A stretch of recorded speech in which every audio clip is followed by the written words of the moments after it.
We are on the record calling 21170-598.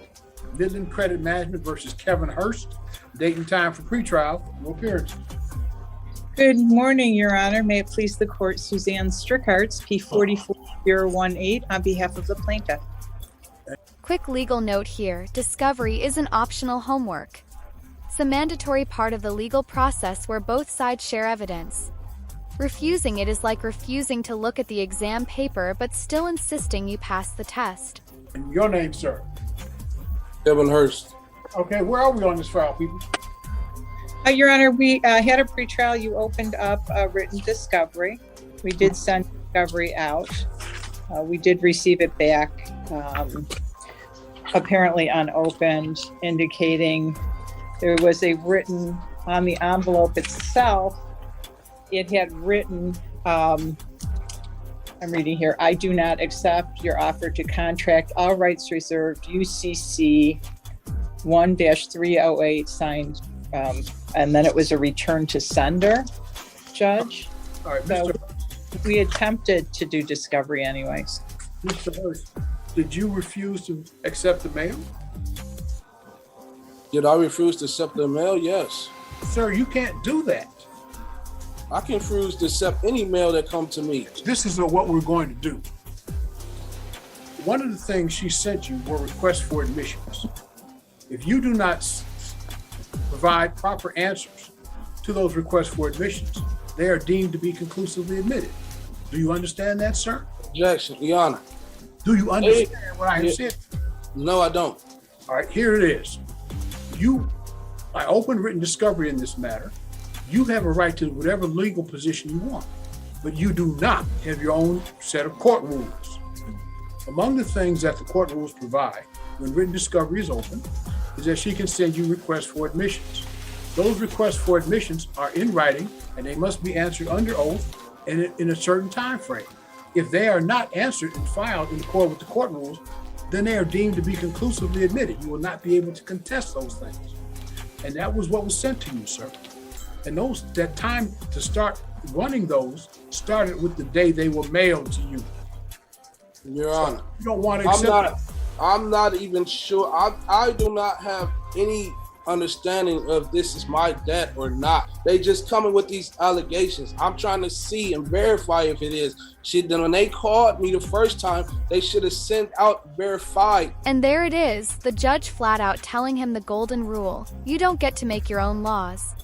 But sovereign citizens love to test gravity by stepping off cliffs and hoping it won't work on them. Documents stating that the original creditor and who it was, and that I truly owe this debt.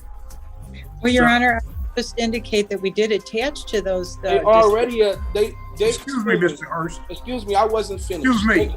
I wasn't finished. She I'm cut going me to off. mute you, Mr. Hurst. I'm not going to have this. Your Honor, she cut I'm me not off. gonna I have was this. still talking. This is not a clown show. Oh You my will speak goodness. one at a time. I can't finish my You statement. will speak one. Don't interrupt me again, Mr. Hurst. Go ahead, sir. Why, thank you. You will speak one at a time. You will not interrupt each other. You will not interrupt me. Do you understand what I have said? Mr. Yes, Hurst. I don't understand anything. Okay, fine. I don't even understand why I'm here. I'm going to mute I don't you. even understand what's going on. I'm muting Mr. Hurst, and I will let Ms. Strickhart say what it is she wishes to say. Then I will unmute Mr. Hurst and allow Mr. Hurst to speak. Ms. Strickhart, you were responding to Mr. Hurst. Yes, Your Honor. I was just indicating that we did attach the account statements, the full chain of title and seller data sheet to the packet. So even though there was no requirement, This right here is the legal equivalent of plugging your ears and shouting la la la while the other side quietly wins the case by default. Audience, have you ever seen someone sabotage themselves this hard in court? we did want to provide that to the defendant. And so that was in all of those materials were in the packet that was rejected, Judge. Well, let's let Mr. Hurst respond. Okay, so the understanding that I have is that they should have contacted me 5 days after they should have gave me documents 5 days after they contacted me about the alleged debt.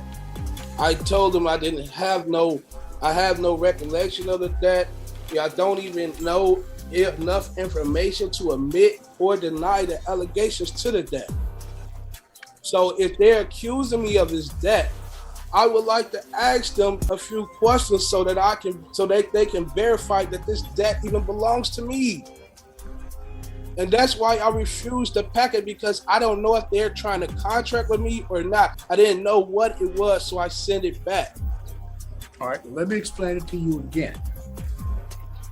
Whatever political views you have, I had no understanding that they were sending me these things. They didn't even tell me that they was going to send me. In the last court date, did they say, or did she say, we're going to send you something?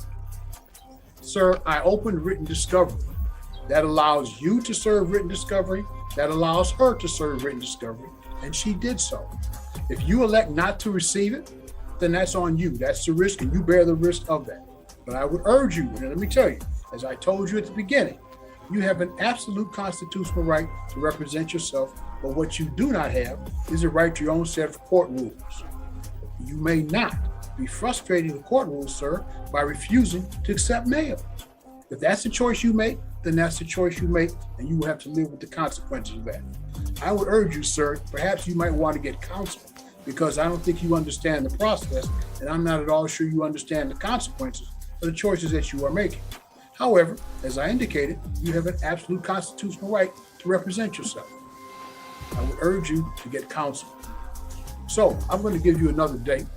And sir, she is going to do what she does to represent her client, and you're going to do what you do. And if the court rules will cut against you, then so be it. I got a question. They are claiming that this debt belonged to me. Would they have to produce all the proof and verify that this debt belongs to me? The plaintiff has the burden of proof, Mr. Hurst. That's right. So she have to produce the proof that this debt belongs to me, right? She has the burden of proof. Okay. Thank you. All right. Judge, I'm sorry, Ms. Rickards? Your Honor, would it be possible for us to receive a motion date for, say, mid-July? Let's give him one more opportunity. Oh, you want me to resend the packet, Judge? I want you to resend the package. And sir, let me urge you as strongly as I can. So receive and open the package. Because if you do not, the request for admissions will be deemed to be conclusively admitted. The lawsuit, as a practical matter, will be over. Do you understand what I have said to you? Yeah, I understand. Do you, I got a question. Should they have sent me something before they send me this package since the last court date? Sir, to verify that? Sir, they're not required. If you think you need some information, you have the right to seek discovery too. But you can't tell them how to litigate their case. Okay, so she's going to send me a packet and I'm going to send her. Translation. The judge is handing him a rope and saying, "You can either climb or hang yourself with this." Spoiler, he's about to try juggling with it instead. Back a packet as well, right? No, you're going to do what you choose to do. She's going to send you again those requests for admissions. Well, you said the Don't discovery interrupt me again. We had this conversation before, didn't we? Sorry. We had this conversation before. Go ahead. As a courtesy to you, she's going to send you the request for admissions one more time. You will either accept the package or you will not. You will answer and serve the request for admissions in accord with the Michigan court rules, or you will not. And then if you do not, then those things will be deemed to be conclusively admitted. If you choose to send written requests for discovery, you have a right to do that too. You can send written interrogatories, requests for production of documents, and requests for admissions. Same as her. All right, we are on the record. This is 21-170-598. Midland Credit Management versus Kevin Hurst. Date and time for pretrial. Your appearance. Good morning, Your Honor. May it please the court, Suzanne Strickhartz, P44018, on behalf of the plaintiff. And what is your name, sir? Kevin Hurst. Okay. All right. I do hereby reserve all of my rights, waiving none, not to be compelled to perform under any contract or commercial agreement that I did not enter knowingly, voluntarily, or intentionally. I do not accept the liability of any compelled benefit or unrevealed contract or commercial agreement without prejudice. Is there anything else you want to say, Mr. Hurst? That's it. All right. All right, where are we on this file? Judge, discovery's been completed. Motion for summary has been filed. We are looking for the court to assign a date. Okay. Let's get you guys a date. Mr. Hurst, do you have the motion for summary disposition filed on behalf of the plaintiff?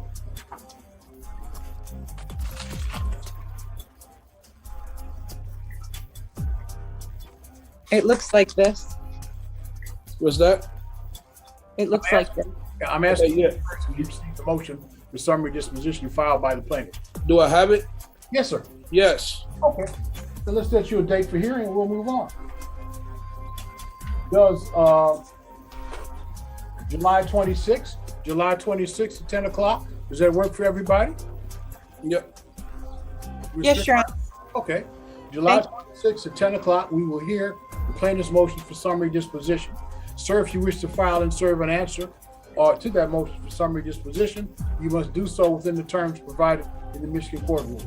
We'll hear the motion July 26th at 10 o'clock. Again, sir, if you want to file an answer, be sure to serve both the court and the counsel for the other side. All right, the court has had an opportunity to review the pleadings here. I was particularly interested in the request for admissions that was served by the defendant. Request for admission number 3. Does the plaintiff admit and have proof that the allegations against the respondent are true and accurate, with all documentation being verified, signature and sealed? These were admitted. Does number 4, does the plaintiff admit and or have proof that the statute of limitations has not expired to collect on his alleged debt? The plaintiff admitted that. Does the plaintiff admit number 6 and have proof that the respondent had a meeting of the minds with Credit One Bank pursuant to the contract agreement in respect of full disclosure, and that said contract contains no elements of fraud by Credit One Bank? Plaintiff admits that. In number 7, does the plaintiff admit and have proof that Midland Credit Management purchased this contract from the original creditor and is now the new owner of the alleged contract and of the said debt that is owed? Plaintiff admitted that. So what we have is an admissions by our defendant of the validity of the contract, admission by a defendant that Midland Creditor is a proper party plaintiff. And then we have in request for admission number 8, does plaintiff admit and have proof that Credit One Bank did loan their credit to respondent and that the respondent is only obligated to pay back in money to Midland Credit Management? Plaintiff admitted that too. I also note for the record that having reviewed the brief answer to plaintiff's motion for summary disposition, first of all, contrary to the court rule, is not supported by an affidavit. Here's the setup for the final act. Summary disposition means the court decides there's no need for a trial because one side has already made their case airtight. This is where the sovereign citizen dream usually crashes and burns. 2.116G4 says that when a motion for summary disposition under C10 has been filed and served, the opposing party here would be the defendant, may not rely upon his pleadings, but must, by affidavit or as otherwise provided in this rule, demonstrate the existence of genuine issue of material fact. Again, I note for the record, no affidavit was submitted here. I think it's fair to say that the pleading filed by the defendant is somewhat obtuse. I quote, for example, from the 3rd page, the agreed upon proof of claim does not serve in place of the original account, for it is a conditional acceptance and not the foundation of an action, and does not become an original demand and amount to an express promise to pay the actual sum stated. In his first paragraph, the plaintiff, and I'm quoting again, plaintiff claims that the living soul utilizes an address in his answer, when in fact the address that is used there indicates that the living soul does not live at this address, but is receiving mail there. And there it is, the gavel drop. Case closed. The sovereign citizen defense collapses like a house of cards in a hurricane. Question for you guys. Why do you think these defendants keep running the same script when it fails every single time?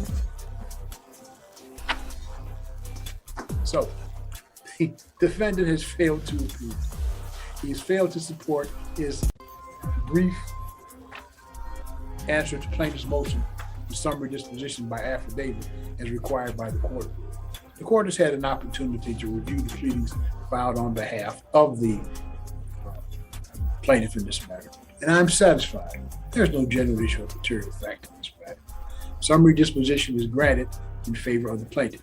If you'd be kind enough to send me your judgment under the 7-day rule, I'd appreciate it.